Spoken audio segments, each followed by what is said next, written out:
let's bring on Jay Morrison, covers your Cincinnati Bengals. Jay, we appreciate your time here today. Originally, and we will talk about this, we brought you on mainly to talk about the schedule release later on tonight. You always do a good job of really trying to put all the pieces together and predict what it's going to look like. We'll get to the schedule in a moment. But I think what everyone wants to talk about in Bengals country right now is, although it's an ongoing story that at one point to me was starting to get exhausting, there seems to be new layers added to it yesterday with Trey Hendrickson, who addressed yourself along with many other media members at Bengals practice. A very unique happening while practice was going on yesterday. I'm sure you expected to meet with Trey Hendrickson, but were you expecting it to break out like that? No, we were not expecting to meet with Trey Hendrickson. We were all surprised. It was actually everybody was lined up on the street taking video of the guys walking into practice, and I just assumed everybody's waiting on Joe Burrow, and that was the case. And one of the Bengals PR staffers said, "Any interesting arrivals so far?" And he knew Trey was there, and I hadn't seen him. And then we get inside of the field, and we see Trey there. It's like, well, what's he doing here? And then we find out, well, yeah, he wants to talk to you guys after practice, and it was maybe the most unique, surreal experience since I've been covering the team to be interviewing a guy on the practice field while the team is practicing behind him, and not just the setting, but the things he was saying, and really kind of laying into the front office and the coaching staff. Was there anything he said that you said? There was a lot of things that caught your attention, but like for us, we've talked about this story for a while. There hasn't been new layers to it. It's always the communication stuff that people bring up. But I thought the Zac Taylor comments were interesting, saying that things are, getting personal. And then also when you and the media pushed back on him when he had said that he's willing to miss games this upcoming season. But when pressed about it, or he said he would not play under his current deal, but when pressed about whether he would miss games, he never really gave a committal answer to that. What was your biggest takeaway from that conversation yesterday as far as what added new layers to this? Well, those conflicting answers about sitting out games were flipped. Maybe it was just the way that was cut up and presented elsewhere. The first time he was asked about it is when he gave that long, meandering answer, non-answer, essentially. And then it was later when Paul Dehner Jr. came back and said, "Will you play on your current deal?" And he emphatically said no. And I think he truly believes that right now today's May 14th, May 13th yesterday. I think he truly believes that. I don't think it was bluster, but he has to say that. I mean, he has no leverage anyhow. You lose even more leverage if you're like, well, no, I'm not going to sit out. And so I do think he believes it. I think he still is holding out hope that a deal is going to somehow get done. And so we'll see. When we get to September 6th, things might feel a little different in Trey's world. And, I'd be surprised to see him sit out games, but he's really angry right now. He's really hurt. He was emotional yesterday. And I think even that, he said this was all set off by the text that he got from Zac Taylor, which was basically just a heads up. This is in the CBA. Don't want you to get caught off guard. It wasn't, I don't think it was couched, or it was presented as the way that he was couching it, and as, kind of a threat. And Trey even admitted later in the conversation that Zac texted, "I reacted, and I need to learn. That's something I need to learn about." And I think he knows he flew off the handle a little bit. And he said they don't teach you these things at FAU. This media part of it, this negotiating part of it. They teach you how to play football. This stuff is all a little bit different. And he was coming into town anyhow. So Sam Hubbard's charity event is Thursday, so he was coming into town anyhow. It's not like he got that text and went and booked a flight and got up to Cincinnati to say his piece.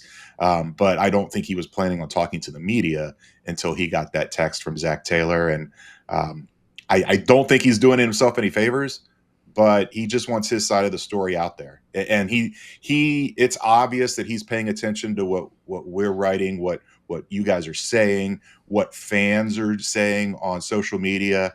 And he's taken a little bit of a hit. Like, you're under contract, just honor it. And I think he wants to put his side out there that, hey, the Bengals are not negotiating in good faith. One of the big hangups through this whole thing has been Trey Hendrickson saying that the Bengals promised him an extension if he sustained his level of play last offseason. We've also seen a big jump in the pay to top edge rushers over the last, say, 3 to 6 months or so. Trey Hendrickson said yesterday, I'm not going to apologize for the rates being paid to top defensive ends in the National Football League. How much do you think that jump changed the Bengals' plans this offseason? And if it was more similar to the contract numbers last offseason, would Trey Hendrickson potentially be taken care of already? I do think it changed their plans, and I think that's an indictment on the Bengals. They should have seen this coming. We they just went through it a few years ago with safety and Jesse Bates getting all that money, and the safeties weren't getting paid that kind of money, and that the market explodes. You see the receiver market explode. It's the salary cap just keeps going up. It's not just quarterbacks that are premium positions anymore, and edge rusher is probably it's right there with receiver as the next most premium position, and so the Bengals can't say they didn't see this coming. And I do think they told him that you play another year. So he signs a 4-year deal. He gets here. He has been wanting to renegotiate that deal for every offseason and or make it longer. And then they finally acquiesced 2 years ago and give him a 1-year extension. And it's like, why sign that if you're wanting the long-term deal? And he said that was just a matter of, if I didn't do that, they just would have franchise tagged me anyhow. But I do believe that the Bengals, when they did that deal, that said, you keep playing at this level, I can't remember what his exact words, we'll take care of you, I think was the way he phrased it. And they think they are taking care of him. If their offer is in the 28, 30 million per year range, they're like, look, he's due 15.8 this year. That's almost 100% raise. They view that as taking care of a guy. Trey's not looking at it just through his own lens. He's looking at it through the whole position. You see Myles Garrett and these guys getting these huge amounts, and he doesn't want to. He's not like Jamar. He doesn't want to just be $1 higher than the next highest edge rusher. He just wants to be paid closer to his value, and they're just far apart on seeing what that value is. Regardless of how ugly it gets this year, it is the last year of Trey Hendrickson's deal if an extension is not reached. The projected 2026 franchise tag for an edge rusher is $27 million. Do you think that's a route the Bengals could go after he plays out this contract? That next offseason would be one of the more tumultuous offseasons of all time, I would think, if they were to franchise tag Trey Hendrickson. Yeah. Yesterday would look like a tea party if they do that. I mean, right. I could see them doing that. If they have leverage, they use it. And they historically, even, getting the Burrow deal done and getting the Chase deal and the Higgins, they're not proactive. They don't do things until they absolutely have to. And so, I could see that being on the table. If it is, then I think there is a very real conversation about Trey sitting out games. And then again, with the franchise tag, that has to be placed. I can't remember what the deadline is, but it's early. It's right. March, first week of March, I think, right before free agency starts. So that could be a classic tag and trade scenario where you tag him. Everybody knows the relationship is strained. It's before the draft, and teams start flooding in with offers for Trey Hendrickson. And I could see that being a situation where they tag him and then they trade him to get some extra picks going into next year's draft. Trey Hendrickson admitted yesterday that the team has been pushing for a short-term deal pretty hard. Zac Taylor texted him about the fines coming from the CBA if he were to hold out for mandatory training camp, which provoked the visit yesterday and the talking to the media. Doesn't that directly contradict Trey Hendrickson saying that there's been no communication from the Bengals front office to him and his camp? Well, Zach doesn't count as front office. So that doesn't contradict. And I don't know, when exactly, because he was really non-committal when asked about when was the last time you exchanged numbers, when was the last time you talked, and he never really gave specifics on that. But he said it was pretty much a total night and day from pre-draft to post-draft. So it leads you to believe that it was during the pre-draft stuff when they were really leaning in to the short term, the 1-year deal, and they gave him the right to seek a trade. That didn't work out. But as far as he's concerned, or as far as he's saying, there has been no communication whatsoever since the draft. And I think that's why Zach texted him. I think that would be a really bad look. If the Bengals as an organization want to inform him that he will be fined if he skips minicamp, if they haven't talked to him since the draft when he's dying to talk to them to negotiate, and then someone from the front office pops in with a text about that, I think he takes that the way worse than he took it from Zac. And I think, Zac was probably careful in the way he presented that text and tried not to make it sound threatening. But I'm not sure it's so much a contradiction there, is maybe a little bit of semantics and maybe just a little bit about the timing of when those communications broke down. As soon as the Bengals drafted Shamar Stewart in the first round at pick 17, it was, if not the first question, the second or third in Zac Taylor's press conference asking, is this the Trey Hendrickson replacement? Does this have any kind of effect on the negotiations with Trey Hendrickson in this offseason? The Bengals said no. And then all the communication we're hearing since is the talks between Hendrickson and the front office have broke down completely after the draft. Was Shamar Stewart the Trey Hendrickson replacement? Yeah, long term. I mean, the Bengals don't want to sign Trey long term, and even if they do an extension, Shamar's a first round pick, so you're looking at 5 years almost guaranteed. The rookie deal's 4, and then you can do a 5th-year option, franchise tag after that. So he's in their plans for 4, 5, 6 years, and Trey Hendrickson, no matter how good he plays, is not in their plan. So long term, yeah. And you just look at it again. It's they already have all the leverage because Trey's under contract, and this just gives them even more leverage. Where if Trey's threatening to sit out games, and they go say they take a safety in the first round, and nobody else is getting pressure on the quarterback, and Trey sits out, and the defense looks like it did last year, where there's no pressure, he starts gaining some leverage there and forces their hand to try to get something done and bring him back.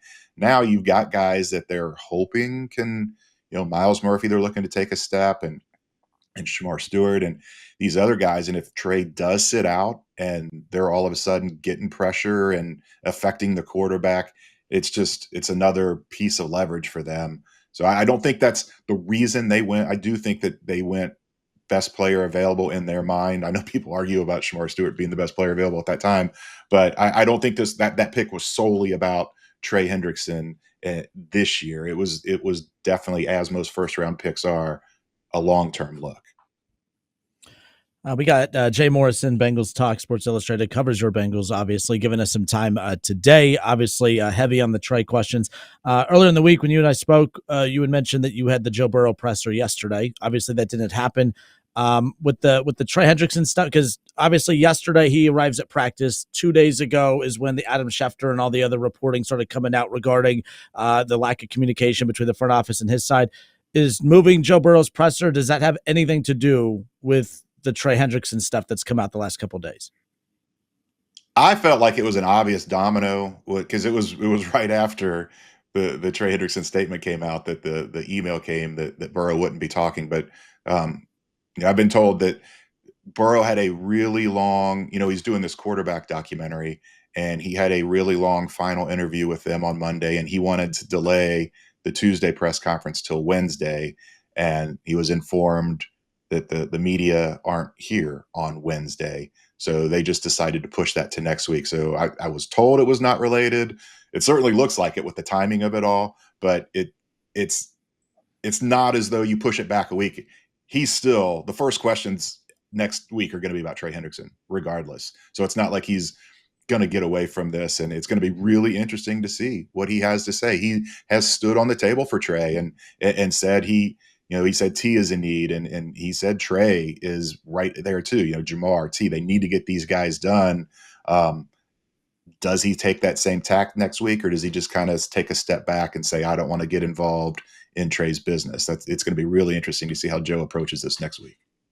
Yeah, that's what I was fascinated about, because it's, Joe, especially at Media Row around Super Bowl time, was adamant about getting these guys paid and getting these guys taken care of. And obviously, Gesicki gets taken care of. Obviously, Jamar and T get taken care of. And Trey, we thought that, multiple times there's been reports coming out that they're close.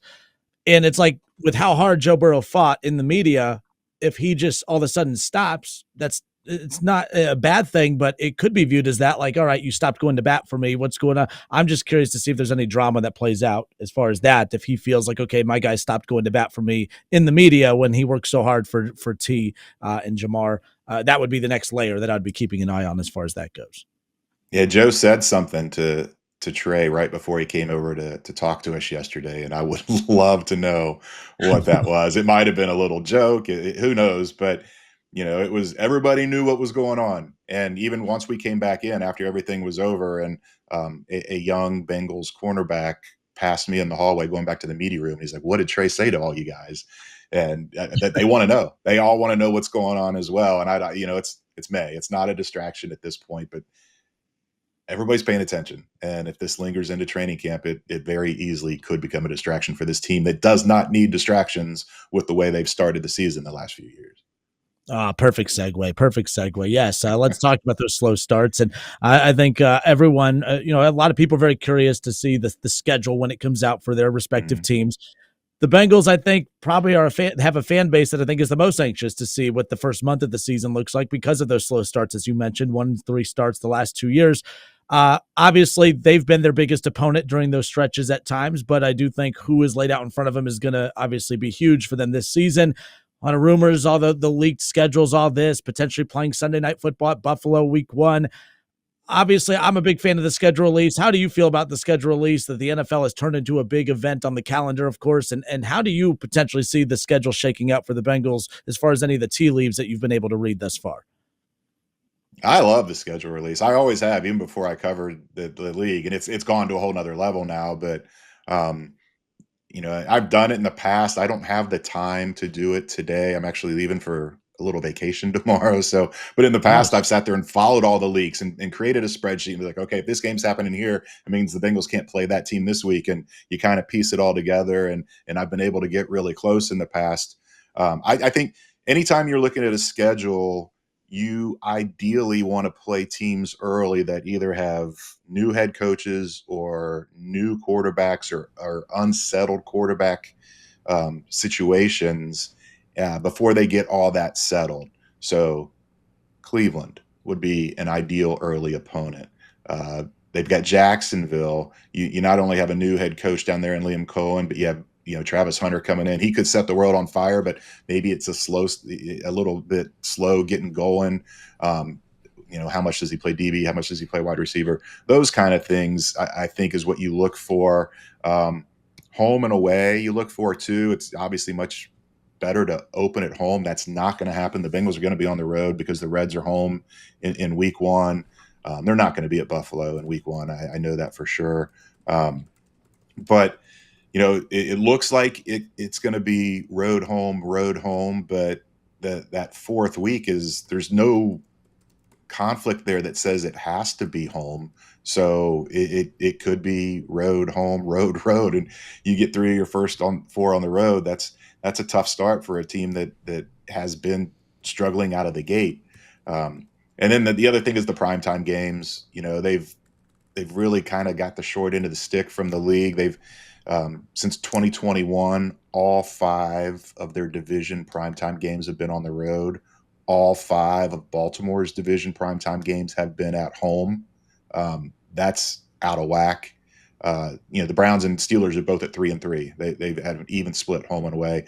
Those division primetime games are just brutal. The home teams win those way more than it's a much higher winning percentage than a regular division game when it's in prime time. So that's going to be a big thing to look for. How many primetime games, and do they finally get to play a division game in primetime at home, or are they going to have to go to Baltimore in November again? They've done it 2 years in a row on Thursday nights. 3 years in a row they've played in Baltimore in primetime. We've come to expect a couple things when it comes to the Bengals. Obviously, we don't know when these teams are coming to visit Cincinnati, but we know the home opponents, and we can expect a stripe game and a whiteout game. Will the Bengals bring back the open and orange for their first home game this year? In I guess probably not week 1, but whenever that home opener is. And do you have any guesses for who that home opener will be? I don't. They will. They are. That is the plan, that they're going to open in orange again, even though last year was a debacle. It'd be really funny if it was New England again, Yeah. because New England is a home opponent this year. But yeah, no inkling there who it'll be. But again, you're hoping, and New England would be, even though the memory of last year is probably fresh. That's still a good team. They've got a new head coach, even though he's a vet. He's Mike Vrabel's coached in this league a long time, but he's new with this team, so that wouldn't be altogether that that bad, and I think they're going to be better, but they're not going to be a juggernaut. The White Tiger games, I think you're probably looking at whatever their first home primetime game is, whether it's a Sunday, a Thursday, or a Monday. That'll probably be a White Tiger game, and maybe another one on the road. I mean, another primetime one on the road somewhere. They initially like to just save those for home games, but more recently they've been wearing the White Tiger outfit on the road. You mentioned that the Bengals have been kind of screwed by that home primetime games against the AFC North. Supposed to have one last year, was flexed out late into the season because of, I think it was the Browns and obviously the Bengals as well, not living up to expectations that year. Do you think the Bengals are given these primetime games right away tonight on the schedule release, or do you think they're giving a lot of those TBD slots late in the season like we saw last year with the Broncos that inevitably got shifted into that slot? How do you think the schedule looks tonight? It's weird. It seems like week 3, week 4 is that spot. Was it 2 years in a row they've played Monday Night Football in week 3? Commanders last year, Rams before that, and then for a long time it was the week 4 Thursday night game. They had Miami on a week 4 Thursday night game. They had Jacksonville on a week 4 Thursday night game. So I think that's where you're looking, is week 3 or week 4 will probably be their first primetime game. And then does Joe Burrow get his wish? He said it would be really cool to play on a holiday, and there's a chance to play on Thanksgiving. It would have to be in prime time because they don't play the Lions or the Cowboys this year. Or there's Christmas games this year as well, and that could be in play. But yeah, I feel like that first month of the season they're going to have a primetime game, and it's probably going to be week 3 or week 4. All right, good stuff. Jay Morrison, Sports Illustrated Bengals covers your Bengals, now covers our Bengals. Jay, a lot's changed since I've seen you last. What happened?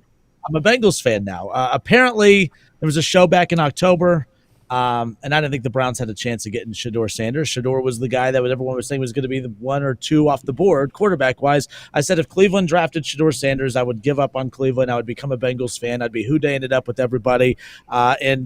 Well, some listeners found it and re-aired it, so now I'm a Bengals fan. I have to be a man of my word. So, you should have said if they draft him in the first round. Yeah, he didn't, though. Yeah. He didn't. I know. It's small print. The details are very important. Jay, you're the man. I appreciate it. Enjoy your vacation. All right, thanks. Good talking to you guys.